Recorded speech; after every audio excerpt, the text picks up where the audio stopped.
বাবারে দেখলাম না। মা গো আমার আব্বা বেঁচে আছে কিনা একবার বলো। বাবারে আগামীকাল তোর বাবার কাছে নিয়ে যাব, তোর দেখাইতে নিয়ে যাব। নবীজিকে নিয়ে গেলেন সান্ত্বনা দিয়ে।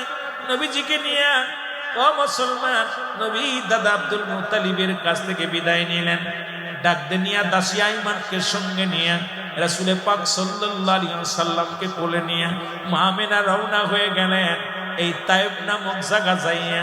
তায়েবের মুসলমান শুন আওয়াব নামক জায়গা, এই জায়গা আওয়াব নামক জায়গা যাইয়া মা আমিনা দাঁড়ায়া গেল।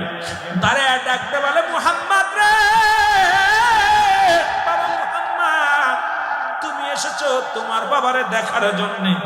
ও বাবা শুনে নাও, ওই যে দেখো রে বাবা তোমার আব্বা তোমার